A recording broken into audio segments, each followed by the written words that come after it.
Hiya, if you're new, welcome. I'm called Adrian. I make videos all about safe, natural and effective ways to maintain and improve your mental and physical health and well-being. And if you're not new, welcome back. It's so nice to see you again. Today's video is going to be something a little different. We're going to be talking about arthritis in pets, particularly cats and dogs, and what you can do to effectively treat that in an alternative fashion. So I'm going to show you 5 things that you can be doing right now to help. You're going to need to buy a few bits and pieces, nothing's too expensive. The first thing you want to get is Borax, which is this stuff.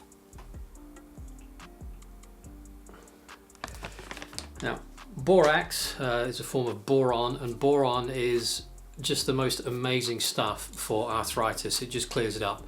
I've done a video all about Borax for arthritis. I'm going to suggest that you watch it. It's linked in the card above now, or it'll be linked in the description below. But do have a watch of that.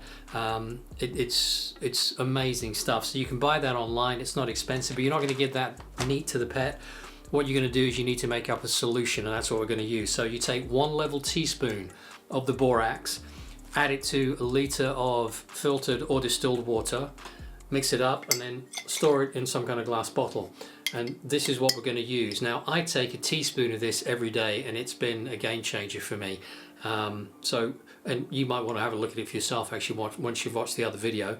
So if you have a small dog or a small cat, I would take maybe 1/8 of a teaspoon and add that to the water every day. You can always increase your dose, but a little tiny dose, and start it off with that. So that's number 1, and it's amazing stuff for that. It's also a strong anti-inflammatory. The second thing you want to get is magnesium. Now, this is magnesium chloride hexahydrate. So it's magnesium chloride flakes. It's pretty much dried out seawater, I guess. You're going to mix that 50-50, so half fill that with the magnesium, I'll link below to where you can get it again, and half with distilled water. And you're going to apply that to your pet's ears. It gets absorbed very easily through the skin. It works and supplements, or complements rather, the Borax. I put it into a spray bottle. I apply this every day to myself, and again there's a video about why I did that, my journey with that. If you're interested in watching that, it's up here and linked below. It's something probably about 70 or 80% of people I think are short of now in the Western world, and animals will be no different. So you're going to get that solution and just rub it into your pet's ears, and that way they'll absorb it into their system. The third thing, get yourself some apple cider vinegar with the mother. Unfiltered, unpasteurised is the best. Keep it mixed up, which keeps it kind of cloudy. Great for arthritis. It's also good for controlling fleas. It's just a good all-round thing to have in the water, and I've put a couple of drops into the drinking water, and my cats certainly don't mind it. The next thing to get is DMSO. Dimethylsulfoxid.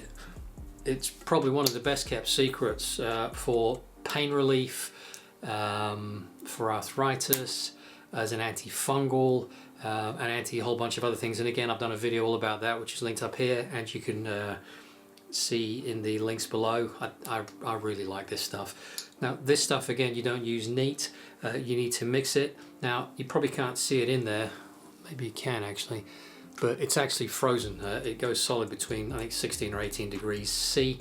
All you need to do is put it in a bowl of warm water or hot water, loosen the cap off a bit, and that should turn back to liquid in sort of 10 minutes or so. You're going to take a capful of that and add that to a glass bottle, and there's already some in here I made before. So it's a capful of that in there and a capful of distilled water, and when it mixes it will create some heat. That's perfectly normal. You can apply this to yourself for pain relief, and again you can watch the other videos about that.